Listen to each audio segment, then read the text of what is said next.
বাংলায় অভিন্ন দেওয়ানি বিধি হবে অসম মডেলে। নবান্ন সূত্রে খবর, এমনই প্রস্তুতি নিচ্ছে রাজ্যের আইন দফতর। ইউসিসির বাইরে রাখা হতে পারে আদিবাসীদের। আগামীকাল বিধানসভায় পেশ হতে পারে ইউসিসি বিল।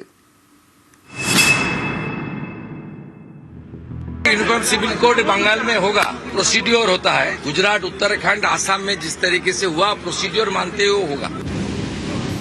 এবার বাংলায় অভিন্ন দেওয়ানি বিধি, জাতি ধর্ম বর্ণ নির্বিশেষে একটাই আইন। 26-এর বিধানসভা ভোটের আগে প্রতিশ্রুতি দিয়েছিল বিজেপি, ক্ষমতায় এসে প্রতিশ্রুতি পূরণ। সোমবার বিধানসভায় ইউসিসি নিয়ে বলবেন মুখ্যমন্ত্রী Suvendu Adhikari. Uniform civil code Bengal में होगा, प्रोसीड्योर होता है। हम लोग असेंबली में बताऊंगा, एक कमेटी बनता है एक सिटिंग जज के नेतृत्व में। गुजरात, उत्तराखंड, आसाम में जिस तरीके से हुआ प्रोसीड्योर मानते हुए होगा।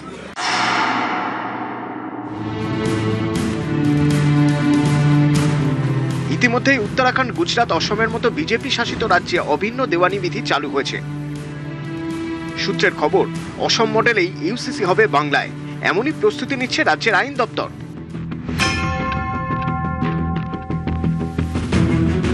অসমে অভিন্ন দেওয়ানি বিধি আইন পাশ করিয়েছে হিমন্ত বিশ্ব শর্মার সরকার।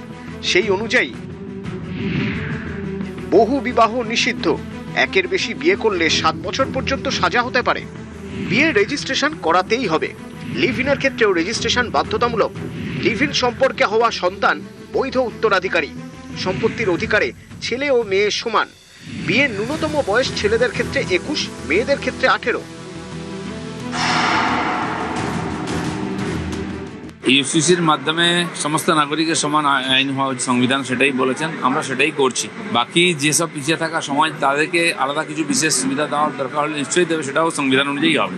আমরা চাই যেটাই হোক সেটা সব ধর্মকে একটা মর্যাদা দিয়ে একটা ঐকমত্যের ভিত্তিতে, খুব তাড়াহুড়ো করে খুব স্পর্শকাতর কোনো বিষয়ে মানুষের মধ্যে একটা বা মানুষের মতামত গ্রহণ ছাড়া চাপিয়ে দিলে সেটা কিন্তু একটা কাউন্টার প্রোডাক্টিভ বা কাউন্টার রিয়াক্টিভ যেন কোনো কিছু না হয়। অসমে অভিন্ন দেওয়ানি বিধির বাইরে রাখা হয়েছে আদিবাসীদের। নবান্ন সূত্রে খবর, অসমের পথে হাঁটতে চলেছে পশ্চিমবঙ্গ। তপশিলি উপজাতি বা এসটি সম্প্রদায়ের নিজস্ব আইন ও রীতি রয়েছে, সেটাই বজায় থাকবে। তাদের অভিন্ন দেওয়ানি বিধির আওতায় আনা হবে না। রাজ্য বিজেপির সভাপতি শ্রমিক ভট্টাচার্য সোশ্যাল মিডিয়ায় লিখেছেন, পশ্চিমবঙ্গে অভিন্ন দেওয়ানি বিধি দরকার। আইনের চোখে সব নাগরিকের সমান অধিকার নিশ্চিত হওয়া উচিত। সংবিধানের অনুচ্ছেদ 366-র 25 এবং অনুচ্ছেদ 342 অনুযায়ী স্বীকৃত তপশিলি জনজাতিরা এই আইনের আওতার বাইরে থাকবেন। তাদের সংবিধান স্বীকৃত প্রথা, রীতি, বিশেষ অধিকার সংরক্ষিত থাকবে। সব নাগরিকের জন্য একই বিধান। বহু বিবাহের মতো বৈষম্য দূর হবে। তবে সন্তান সংখ্যা নির্ধারণ করা ইউসিসির উদ্দেশ্য নয়।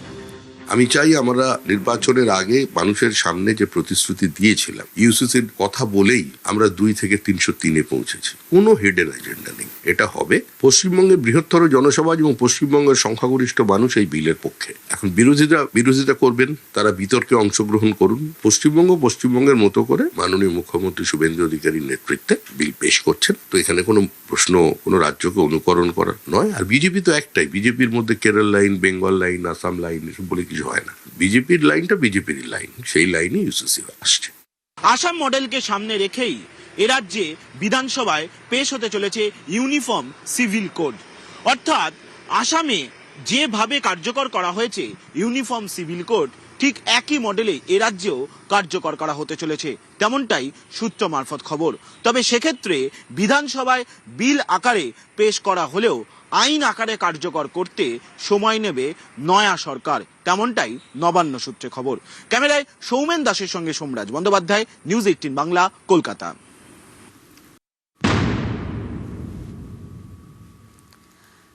কলকাতায় পাওয়ার লাঞ্চে কি রাজ্যকে পাওয়ারফুল করার রোডম্যাপ? পাওয়ার লাঞ্চে স্বপন দাশগুপ্ত, তাপস রায়, সঞ্জীব সান্যাল। লাঞ্চে অর্থমন্ত্রী, শিল্পমন্ত্রী এবং প্রধানমন্ত্রীর আর্থিক উপদেষ্টা মণ্ডলীর সদস্য। কলকাতায় পাওয়ার লাঞ্চে কি রাজ্যকে পাওয়ারফুল করার রোডম্যাপ? পাওয়ার লাঞ্চে স্বপন দাশগুপ্ত, তাপস রায়, সঞ্জীব সান্যাল। লাঞ্চে অর্থমন্ত্রী, শিল্পমন্ত্রী এবং প্রধানমন্ত্রীর আর্থিক উপদেষ্টা মণ্ডলীর সদস্য। আর এখানেই প্রশ্ন যে পাওয়ার লাঞ্চে কি রাজ্যকে পাওয়ারফুল করার রোডম্যাপ?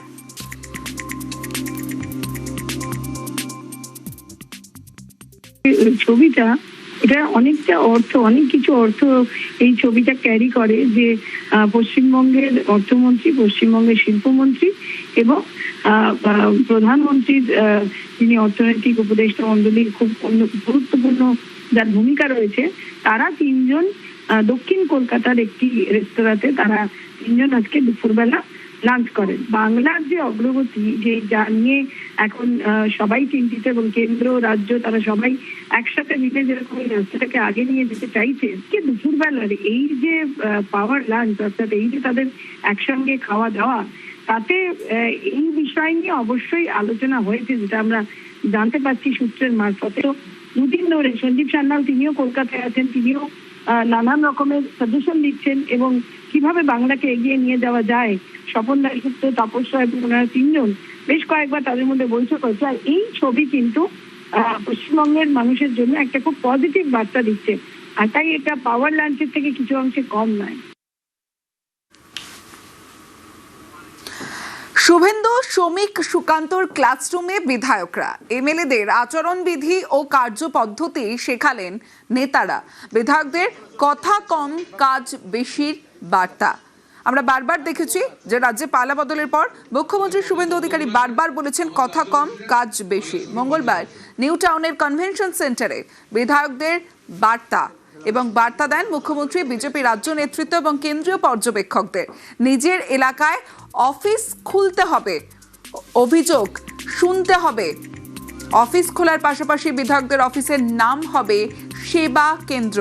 নম্র ভদ্র হতে হবে, সাধারণ মানুষের অভিযোগ শুনতে আলাদা অফিস, জনসংযোগ বাড়াতে হবে, নম্র ভদ্র হতে হবে, ভরসা জোগাতে তৎপর হতে হবে।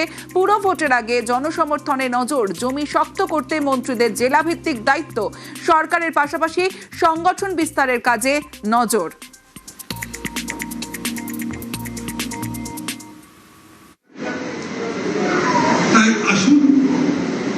এই যে একটা স্মরণ সভা, অনেকে পুরাতন কথা বলবে, নিশ্চয়ই সেটা শোনা দরকার। তাদের অভিজ্ঞতা, তারা যে কি কষ্ট করে পার্টিটাকে তৈরি করেছিল সেটা শুনবেন, কিন্তু ওটা গল্প হিসেবে দেখবেন না যে খুব সুন্দর গল্প বলে, পুরনো গল্প। শ্রমিকটা খুব ভালো বলে, শ্রমিকটাকে একটু আনলেই ওই কি হয়েছিল 72 সালে কি হয়েছিল, তখন কি বলেছিল বলে দিতে পারে, কিন্তু ওরা শুধু ভালো গল্প হিসেবে দেখে চলবে না। বালুদা হাসছে মিচমিচ করে, উনি জানেন, কিন্তু এই যে এনারা কষ্ট করে করেছিলেন পার্টিটাকে, কোনোদিন ভাবতে পারেননি। আরে একটা সিইটিতে তো অ্যাসেম্বলিতে হতো না, পার্লামেন্টে দূরের কথা, সরকার তো কোনোদিন ভাবতেও পারেনি। তো তারা যে ত্যাগটা করেছিল, তাদের অবদানটা মনে রাখবেন, কিন্তু কিভাবে তারা সামনের দিনে পার্টিটাকে গড়ে তুলেছিল। আমরা যে হিন্দু ঐক্য কথা বলছি, হিন্দুরা যে আমাদের বিশ্বাস করছে, সেটা তো জাস্ট বললেই বিশ্বাস করে না, এর একটা ইতিহাসও আছে। সেই ইতিহাসটা কিরূপ ভাবে তৈরি হয়েছিল, সেই আস্থাটা কিরূপ ভাবে, সেই বিশ্বাসটা কিরূপ ভাবে তৈরি হয়েছিল, সেই কথাগুলো এই গল্পগুলোর মধ্যে থেকে বোঝা যাবে। তাই আপনারা শুনুন এদের অভিজ্ঞতাটা। আমরা তো নতুন, এখন একটা